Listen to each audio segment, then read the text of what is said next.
College की छात्रा हूँ। जिज्ञासा प्रोजेक्ट शीर्षक हिंदी के संवैधानिक स्थिति और राजभाषा का संघर्ष, जिसके निर्देशक है डॉक्टर मदन राठौड़ सर। मेरा नाम आलिया है, मैं एमपीसी स्टूडेंट हूँ, फर्स्ट ईयर।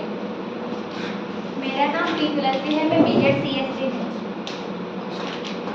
मेरा नाम सोहेल है, मैं फर्स्ट ईयर की स्टूडेंट हूँ। मेरा नाम नशरान है, मैं फर्स्ट ईयर की स्टूडेंट हूँ। मेरा नाम मोहम्मद सैफ है, मैं बीएससी फाइनल ईयर स्टूडेंट हूँ। परियोजना का परिचय, उद्देश्य और कार्य प्रणाली। पहले ये बताया जाता है कि परियोजना है क्या, उसकी आवश्यकता क्या है और समाज और विद्यालय में इसका क्या क्या लाभ है।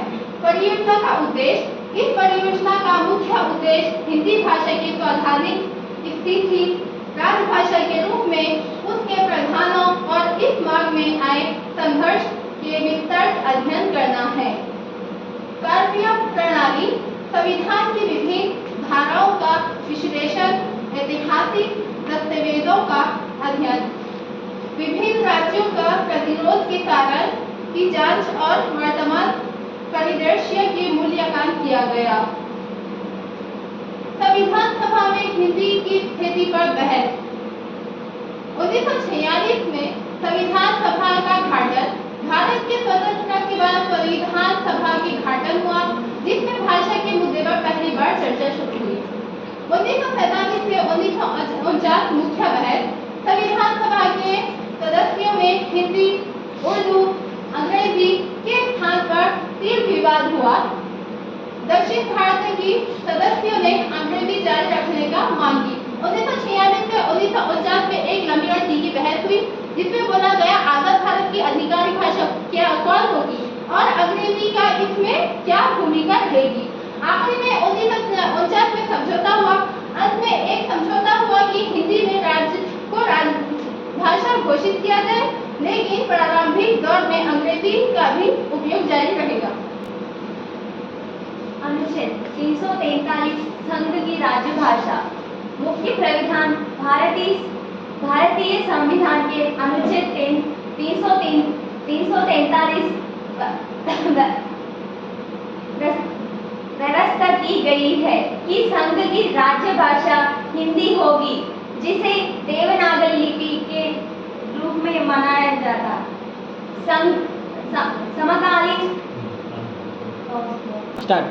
समकालीन कालीन व्यवस्था। अनुच्छेद 343(2) में उल्लेख है कि स्वतंत्रता के 15 वर्ष तक अंग्रेजी भाषा का प्रयोग संघ के सभी उद्देश्यों के लिए जारी रहेगा। राजभाषा अधिनियम 1963 और संशोधन 1963 राजभाषा अधिनियम हिंदी को राजभाषा रूप में लागू करना के लिए यहाँ अधिनियम पारित किया गया। 1967 संशोधन दक्षिण भारत देश में भाषाई आंदोलन के बाद अधिनियम में संशोधन किया गया। वर्तमान स्थिति, आज भी भारत में द्विभाषा व्यवस्था जारी है। हिंदी को राजभाषा के रूप में लागू करने में चुनौतियाँ। भाषा विविधता, भारत में 2200 स्थानिक भाषाएं और हजारों बोलियां हैं, जिससे हिंदी को सार्वभौमिक राजभाषा बनाना चुनौतीपूर्ण है। क्षेत्रीय पहचान, कई राज्यों में स्थानिक भाषाएं उनकी संस्कृति पहचान का अभिन्न अंग है, जिससे हिंदी को लोप करने में प्रतिकूल होते हैं। शोषित मुद्दे, हिंदी भाषा क्षेत्र के बाहर हिंदी शिक्षा की सुविधाएं सीमित है, जिससे प्रभावी कार्यान्वयन में बात उत्पन्न होती है। दक्षिण भारतीय राज्यों की प्रतिरोध और भाषाई संघर्ष। मुख्य विरोधी राज्य, तमिलनाडु सबसे मजबूत विरोध, कर्नाटक माध्यम से सतर्क प्रतिरोध, केरला संस्कृति का सैद्धांतिक मांग, उत्तर प्रदेश समानवाद संबोधन की मांग।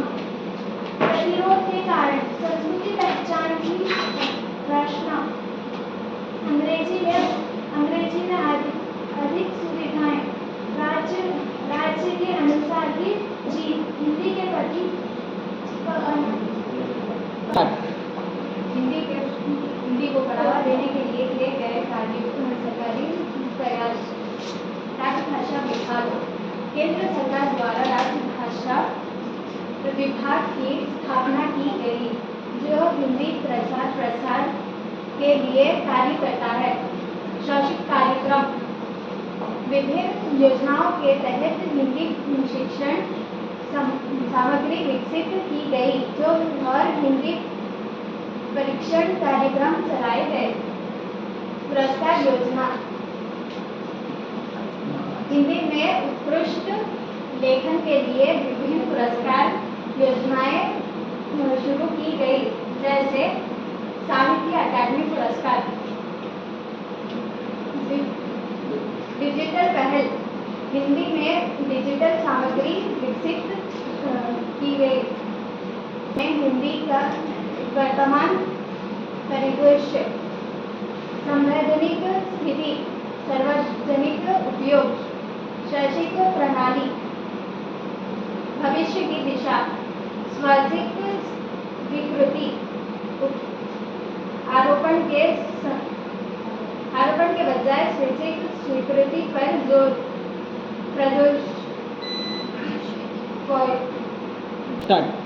दृष्टिकर्ष और महत्वपूर्ण बिंदु। संवैधानिक स्थिति स्पष्ट, समझौता की आवश्यकता, प्रतिशीली दृष्टिकोण, परियोजना कार्य का सारांश। हिंदी की राजभाषा के रूप में यात्रा संवैधानिक प्रावधानों, राजनीतिक संघर्षों और सामाजिक प्रतिरोध और माध्यम से गुजरी है। वर्तमान में विभाषा व्यवस्था संतुलन बनाए रखती है। धन्यवाद।